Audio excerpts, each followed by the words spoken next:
दर्शकबिन्दु film जेरी अनटपले सुरुवाती 3 हप्तामै विस्फोटक व्यापार गरेर यो वर्षको सर्वाधिक कमाउने फिल्मको रेकर्ड राखेर आज चौथो सातामा पनि नयाँ फिल्म आए तापनि शानदार सोच होल्ड गरेर बक्स अफिसमा आज 22औं दिन प्रवेश गरेको छ भने उता परान फिल्मले पनि सुरुवाती एक सातामा बक्स अफिसमा राम्रो व्यापार गरेर आज 8औं दिन पनि मन बिनाको धन फिल्म भन्दा बढी सोच होल्ड गरेर राखेको छ। त्यसैले आज हामी यस भिडियो अन्तर्गत कुरा गर्न गइरहेका छौं जेरी अनटपको सुरुवाती 3 हप्ताको बक्स अफिस कलेक्सन, परानको एक हप्ताको बक्स अफिस कलेक्सन साथै आजको अकुपेन्सी र early estimate box office collection प्रेडिक्सनको बारेमा। त्यसैले भिडियोलाई अन्तिमसम्म हेरी साथ दिनुहोला। सर्वप्रथम कुरा गरौं सुरुवाती दिनमा कमजोर व्यापार गरेर पछिल्लो दिन राम्रो कमाई गरिरहेको फिल्म परानकै। दीपक प्रसाद आचार्यको कथा तथा निर्देशन रहेको यो फिल्मको पटकथा तथा संवाद एम थापाले लेखेका हुन्। फिल्ममा निर शाह, मदन कृष्ण श्रेष्ठ, पूजा चन्द, केकी अधिकारी, महेश त्रिपाठी, अञ्जना बराइली, प्रवीण खतिवडा लगायतका कलाकारहरूलाई देख्न सक्छौं। बायोस्कोप सिनेमाज प्रालीको ब्यानरमा निर्माण भएको फिल्मले पहिलो दिन जम्मा 64 शोज प्राप्त गरेको थियो। फिल्मको वर्ड अफ माउथ फैलिएसँगै फिल्मको शोजहरू दिन प्रतिदिन वृद्धि भएर अस्तिबाट त 132 पनि पुगेको थियो। तर आजबाट नयाँ फिल्म प्रदर्शनमा आइसके पश्चात पनि फिल्मसँग बबालै शोज रहेको छ।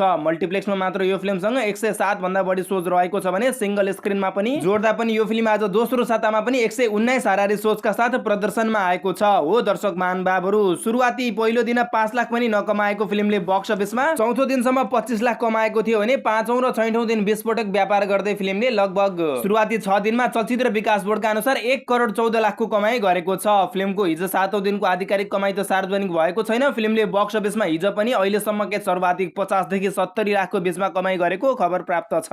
एक हप्तामा यो फिल्मको कमाई 1 करोड 84 लाख हाराहारीमा गरेको खबर प्राप्त भएको छ। फिल्मको बक्स अफिसमा आज 8औं दिन हो। फिल्मले आज प्राप्त सोचमा पनि मर्निङको शोमा लगभग 30% भन्दा माथिको ओभरअल अकुपेन्सी लिएको छ भने दिउँसोसम्म आइपुग्दा 50% भन्दा माथि र इभिनिङ शोमा पनि 70% हाराहारीको ओभरअल अकुपेन्सी लिने देखिन्छ भने फिल्मले नाइट शोमा पनि 40 देखि 50% को ओभरअल अकुपेन्सी लिँदै थुप्रै हलमा 50 देखि 80% को अकुपेन्सी लिँदै आज पनि फिल्मले थुप्रै हलहरू हाउसफुल गर्ने देखिन्छ। किनभने केही शोजहरू अहिले नै सोल्ड आउट भएका छन् भने थुप्रै हलहरू फास्ट फिलिङमा चलिरहेका छन्। त्यसै कारणले फिल्मले बक्स अफिसमा आज 8औं दिन पनि 20 देखि 30 लाख हाराहारीको ग्रस कलेक्सन गर्न सक्ने प्रक्षेपण गरिएको छ। हिजो जस्तै डोर सेल अझै बढी भयो भने फिल्मको कमाई अझै बढी पनि जान सक्छ। फिल्मले बक्स अफिसमा आज 2 करोडको आँकडालाई सहजै पार गर्ने देखिन्छ। अब कुरा गरौं फिल्म जेरी अनटपको। दर्शक महानुभावहरू, हामीले सोचिरहेका थियौं यो फिल्मले 21 दिनमा उनको स्विटरको रेकर्डलाई ब्रेक गर्छ। तर दर्शक महानुभावहरू, निर्माता सरोज नेउपानेले हामीलाई दिनुभएको जानकारी अनुसार फिल्मले 20 दिनमै उनको स्विटरको रेकर्डलाई ब्रेक गरेको छ। हो दर्शक महानुभावहरू, सुयोग गुरुङको निर्देशनमा हेमराज विश्वको कथा र विश्वास तिमसेनाको पटकथा रहेको यो चलचित्रको शीर्ष भूमिकामा हामीले अनमोल केसी, आँचल शर्मा, जसिता गुरुङ, भुवन केसी, केदार प्रसाद घिमिरे, उषा खड्के लगायतका कलाकारहरूलाई देख्न सक्छौं। अनन्या फिल्म्सको ब्यानरमा निर्माण भएको यो फिल्म पहिलो दिन नेपालभरि झण्डै 260 भन्दा बढी शोजका साथ प्रदर्शनमा आएको थियो। हिजोसम्म यो फिल्मसँग 100 भन्दा बढी शोज थियो। यो फिल्म आजबाट चौथो सातामा चलिरहेको छ, यानि कि फिल्मको आज 22औं दिन हो। 22औं दिनसम्म आइपुग्दा पनि फिल्मले मल्टिप्लेक्समा मात्रै 37 शो प्राप्त गरेको छ।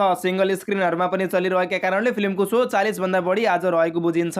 पहिलो दिनै 72,59,408 रुपैयाँको ग्रस ओपनिङ गरेको फिल्मले निर्माताका अनुसार फिल्मले सुरुवाती 20 दिनमै 11 करोड 43 लाखको कमाई गरेको छ। हो दर्शक महानुभावहरू, गत बुधबारसम्म यानि कि अस्तिसम्म फिल्मले 11 करोड 43 लाखको कमाई गरेको निर्माता सरोज नेउपानेले हामीलाई जानकारी दिनुभएको छ। दर्शक महानुभावहरू, यसअघि सर्वाधिक कमाउने रेकर्ड उनको स्विटरसँग थियो यो वर्षको, जसले 11 करोड 41,89,660 रुपैयाँ कमाएको थियो। चलचित्र जेरी अनटपको आज 22औं दिन हो। मर्निङको शोमा 10 देखि 15% को ओभरअल अकुपेन्सी लिए पनि फिल्मले दिउँसोसम्म आइपुग्दा 20 देखि 30 र इभिनिङ र नाइट शोसम्म आइपुग्दा प्राप्त शोजमा 40 देखि 50% को अकुपेन्सी लिने देखिन्छ। त्यसै कारणले फिल्मले आज शोज घटे तापनि 5 देखि 8 लाख हाराहारीको कमाई गर्न सक्ने प्रक्षेपण गरिएको छ। आज शुक्रबार हाफ होलिडे भएका कारणले दिउँसोको शोजबाट फिल्मको अकुपेन्सीमा वृद्धि भयो भने फिल्मको कमाई 10 लाख भन्दा माथि पनि जान सक्छ। ल त दर्शक महानुभावहरू, यो रह्यो आजको जानकारी। हजुरहरूले परान र जेरी अनटप हेर्नु भयो कि न? यदि हेर्नु भएको छ भने हजुरहरूलाई यी दुई फिल्म मध्ये कुन फिल्म सर्वोत्कृष्ट लाग्यो कृपया हामीलाई त्यस चलचित्रको नाम कमेन्ट मार्फत व्यक्त गर्नुहोला भन्दै अर्को भिडियोसम्मको लागि म प्रशान्त भुर्तेल पनि बिदा हुन्छु। धन्यवाद, शुभ दिन।